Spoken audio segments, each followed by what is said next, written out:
At an estimated $250 million plus globally, Pixar's Inside Out 2 has come out of the gate swinging, and it might be about to hand the Walt Disney Company something it hasn't had in nearly 5 years.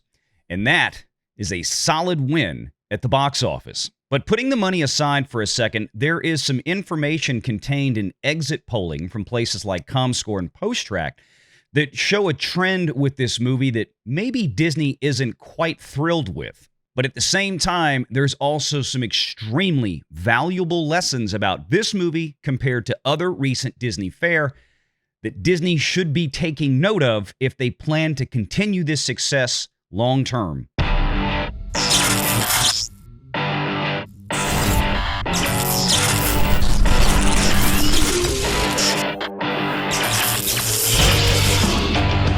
Renegade Online. Well, folks, welcome back. Another great day here at Valiant Renegade. It's good to see everybody out there once again. And if you are like one of the many watching this video not yet subscribed to this channel, please take a moment and turn that little red subscribe button to gray. Hit that like button, hit that notification bell, share this sucker out on the social medias, and of course, please do leave a comment before you head out the door today.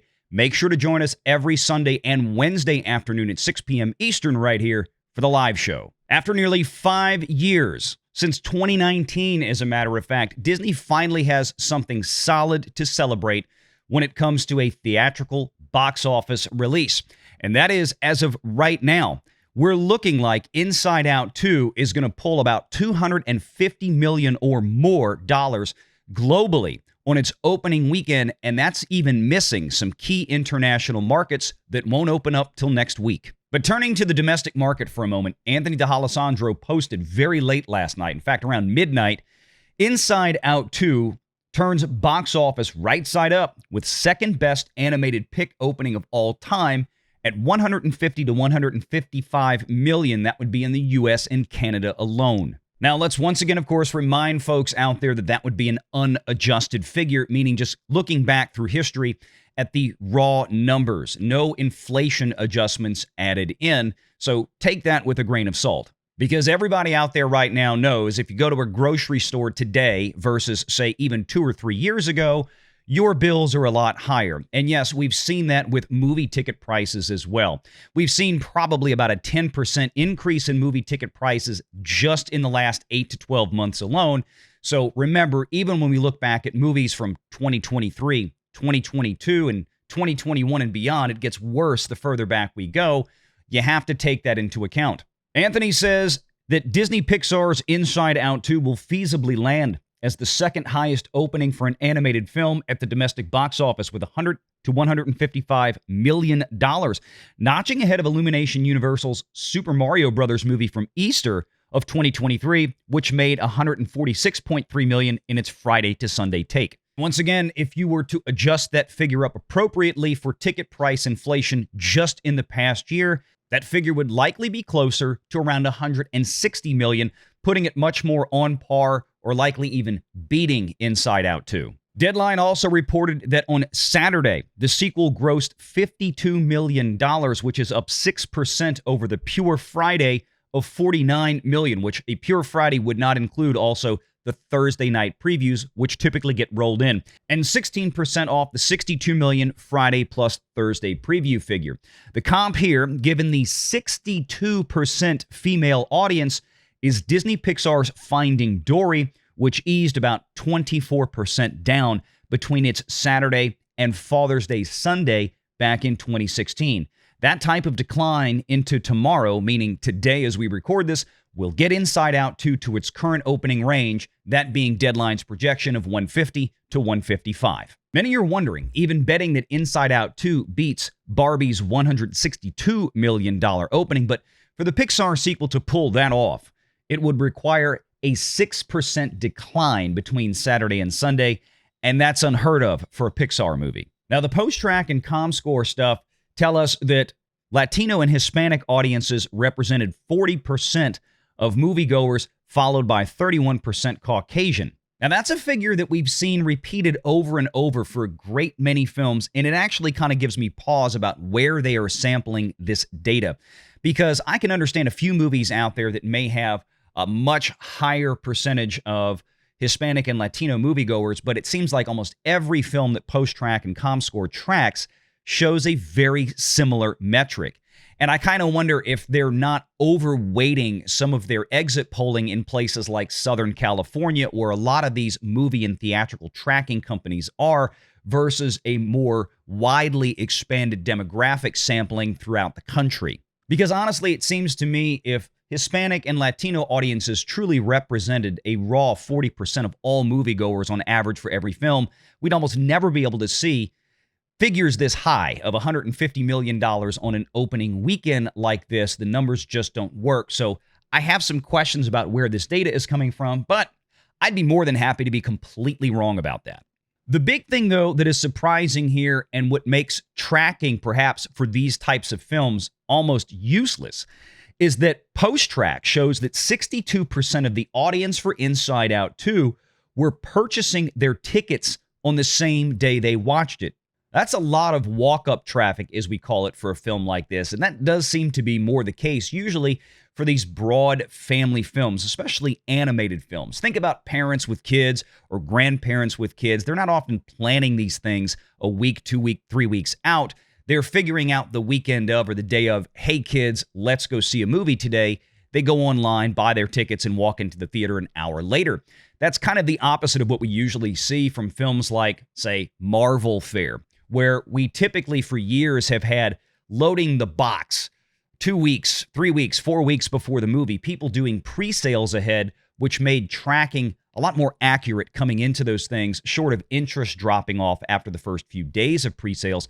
And of course, Deadpool and Wolverine from Marvel Studios will be the next big test. And if you believe what's out there right now, they're looking perhaps at a $200 million opening for that movie just in the U.S. alone. But let's go back to Inside Out 2. 62% of that audience is registering as female on these exit polls.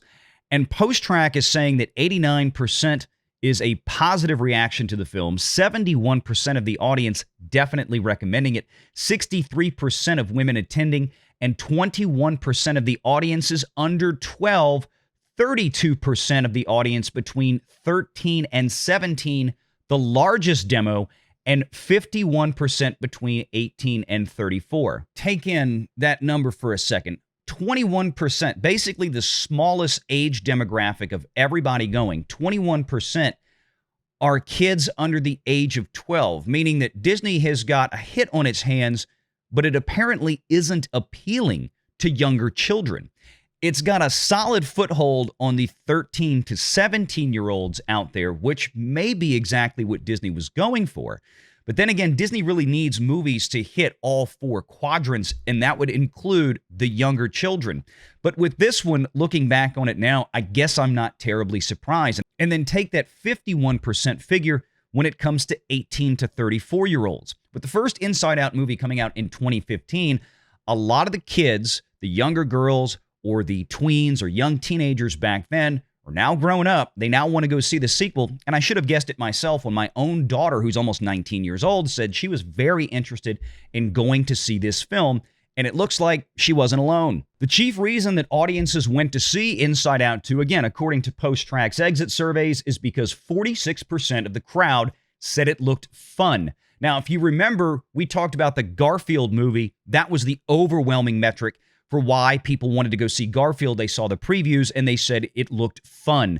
While 34% of those moviegoers are fans of the franchise already built in a clear sign that Disney Plus family subscribers will continue to come out to great movies. And the reason why that's important is because it lays to rest, even from a Disney film itself now, that the previous entries just didn't engage audiences. People will go out to see something if you give them something they want to see. Think about Strange World from less than 2 years ago that did a $70 million box office haul totally during its entire run around the entire planet of Earth. This was a movie that audiences had no interest in whatsoever, as the movie was also branded with having several LGBTQ themes in it that probably kept a lot of people home. But Valiant, that wasn't connected to a major piece of previous intellectual property from Disney Pixar. No, it wasn't.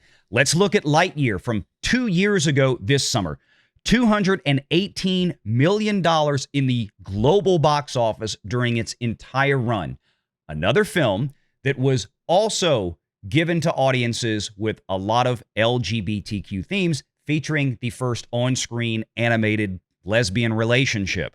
And of course, Lightyear is a well-known character, a character that had been known for 25 plus years from Toy Story fame, one of the biggest animated franchises of all time. And yet, that previous connection to a huge piece of intellectual property did nothing for this film, as many would argue, because of wokeness. Now, our friend Alan Ng from Film Threat was on a live show in the last few days here on Valiant Renegade, and he described Inside Out 2 in 2 words: not woke. And that may be going a long way to get audiences in the door. Because as it stands right now, with weekend estimates as of Sunday morning, globally, at $250 plus million, that means that Inside Out 2 is going to produce more ticket sales in 3 days than Lightyear did in its entire box office run just 2 years ago. Even if we afford Lightyear the proper amount of inflation adjustment on ticket prices themselves, it still looks like Inside Out 2 is going to beat those adjusted figures. And here's what appears to be the final official Sunday estimates that just came in while I was recording this 10 minutes ago, as a matter of fact. Joy to the world, says Nancy Tartaglione of Deadline.